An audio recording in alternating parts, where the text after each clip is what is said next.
ഒക്കെ ജോലി കിട്ടി അങ്ങ് കുടുംബം നന്നാവുക എന്ന് പറയുമ്പോ നെഞ്ചത്തിന്റെ അടുത്തേ ഭാഗത്തുനിന്ന് എന്തോ ഒരു വേദന അങ്ങ് വരൂ. അല്ലാണ്ടല്ല ഞാൻ അങ്ങനെ പറയല്ലേ, ഇത് കേക്ക്.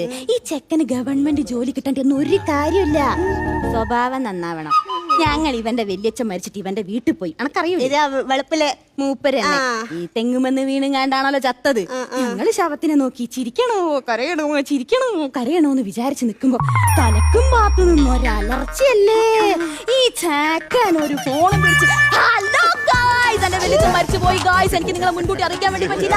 അടുത്ത എപ്പിസോഡ് ഞാൻ കാപ്പി ഉണ്ടാക്കുന്നത് എങ്ങനെയാന്ന് പറഞ്ഞു തരാണ്. ഒരു 16 ദിവസം ഞാൻ പൊളിക്കാൻ പോകണം. തലക്കുമാത്ത് കറിഞ്ഞു കിടക്കണ ചെക്കൻ തന്നെ മോളെ 2 കണ്ണോണ്ട് കണ്ടതാ. ഞാൻ സത്യം കണ്ടാ പറയും ഞങ്ങൾ തറവാട്ടുകാരാ. അറിയില്ല നിങ്ങളെ. അതന്നെ നമ്മുടെ പുള്ളിക്കോഴിയില്ലേ, അട വെച്ചിരുന്ന മുട്ട എല്ലാം വിരിഞ്ഞു കുറെ കുഞ്ഞുങ്ങളുണ്ട്. അതെങ്കിലും കുടുംബമായിട്ട് ജീവിക്കട്ടെ. അങ്ങോട്ട് എവനെ വിടല്ലേ, എവന് കുടുംബമായിട്ട് ജീവിക്കണം. എവന് പിടിക്കൂല. എവന് വർത്താനോ അളിയാളിയാൻ പറഞ്ഞത് നീ അതിന് കൂട്ടുന്നല്ലോടി. ആകെപ്പാടെ 2 മുട്ടേണ്ടത് ഞാൻ അത് ഓംപ്ലേറ്റ് അടിക്കണം പറഞ്ഞു വെച്ചത്. എന്തിനാ കോഴിയുടെ കൊണ്ടുവച്ചോളൂ. ഞാൻ കോഴിക്കുഞ്ഞിന്റെ അടുത്ത് ഒന്ന് പറഞ്ഞു നോക്കാം, ജസ്റ്റ് ഒന്ന് മാറിത്തരുമെന്ന്. അയ്യോ, ഈ കുടുംബത്തിൽ ഈ ഒരെണ്ണം മാത്രമേ ഉള്ളൂ ചേട്ടനായിട്ട്. ഉള്ളായിരുന്നു, പക്ഷെ എന്റെ അച്ഛനും അമ്മയ്ക്ക് 5-6 പിള്ളേര് വേണമെന്നായിരുന്നു ആഗ്രഹം. ആഗ്രഹം കാണും, യവൻ സമ്മതിച്ച് കാണൂല. യവൻ സമ്മതിക്കൂല. അവന്റെ സ്വഭാവം അങ്ങനെ. അവിടെ നിങ്ങക്ക് ഞാനല്ലാതെ വേറെ ആരെങ്കിലും ബന്ധമുണ്ടോ? എനിക്കോ? നീ അല്ലാതെയോ? നീ എന്റെ ചുണുവാവയല്ലേ?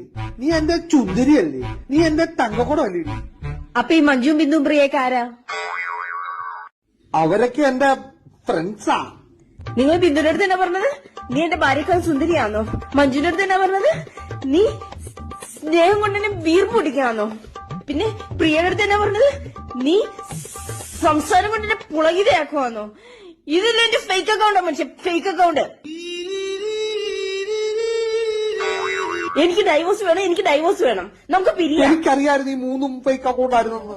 നിനക്ക് ഞാൻ തരുന്ന സ്നേഹം, ഞാൻ അവർക്ക് ഓരോരുത്തർക്കും സ്നേഹം. ഇത് മൊത്തം ചെന്നെത്തുന്ന എവിടെയാ? ഈ മനസ്സിലാണ്, നിന്റെ ഈ ഹൃദയത്തിലാണ്. അപ്പൊ നീ സന്തോഷിക്കല്ലേ വേണ്ടത്? സന്തോഷിക്കും, അല്ലാതെ പിരിയല്ല വേണ്ടത്. സന്തോഷിപ്പിൻ, സന്തോഷിപ്പിൻ.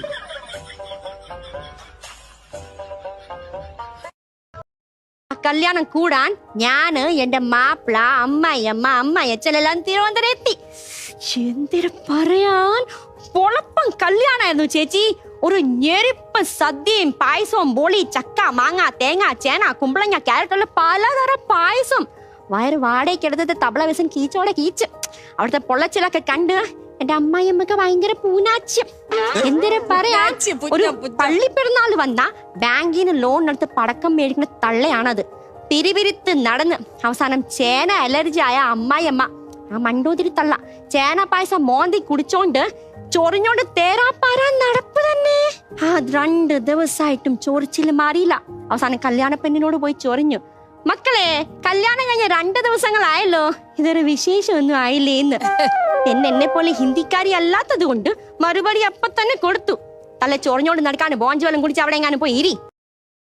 ക്ലീറ്റ് എന്തിനിപ്പം ഇങ്ങോട്ട് വന്നേന്ന്? അതെ, എന്റെ പെങ്ങളെ ആശ്വസിപ്പിക്കാൻ എനിക്കറിയാം. ആങ്ങളുടെ ഒത്താശയായിട്ട് വന്നിരിക്കുക.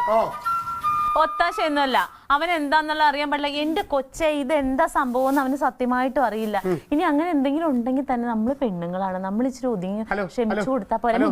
പെണ്ണുങ്ങള് ഓക്കെ, പെണ്ണുങ്ങളെടുത്ത് എനിക്കൊരു കാര്യം ചോദിക്കാണ്ട്. ഞാൻ നേരത്തെ ആ വീട്ടിനകത്ത് കയറി കട്ടിലിന്റെ അടിയിൽ ആരെങ്കിലും ഒളിപ്പിച്ചിരുത്തിക്കണം നോക്കാൻ പോയപ്പോ നീ എന്തോന്നടി പറഞ്ഞത്? ക്ലീറ്റോ അല്ല കനകന് നിലടി. ഞാൻ എത്ര പെണ്ണുങ്ങളെ വീട്ടിൽ കയറ്റി ഒളിപ്പിച്ചടി?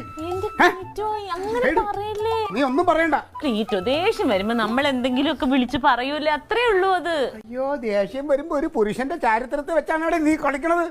എന്റെ ക്ലീറ്റോനെ എനിക്കറിയാൻ പാടില്ല. അതുപോലെ തന്നെ അവക്കും അവളുടെ കനകന വിശ്വാസം തന്നെ. ഇത് വെറുതെ ഇരുന്ന് ഞങ്ങൾക്ക് വിശ്വാസം എല്ലാം പോയി. ഇനി നീ എന്താന്ന് പറയണത്? ഇവനെ കുറിച്ച് ഞാൻ അന്വേഷിക്കുന്നുണ്ട്. സ്റ്റേഷനിൽ കുറെ പുതിയ മറ്റേ വനിതാ PC-മാര് വന്നിട്ടുണ്ട്. അതിലെവളാണ് ഒന്നുമല്ല. അവൻ അതൊക്കെ ഞാൻ ചോദിച്ചു. അവൻ അതൊക്കെ സ്വന്തം സഹോദരിയായിട്ട് അവരെ കണ്ടിട്ടുള്ളൂ. സഹോദരിമാരല്ലേ ഇങ്ങനത്തെ ലെറ്റർ അയക്കണത്?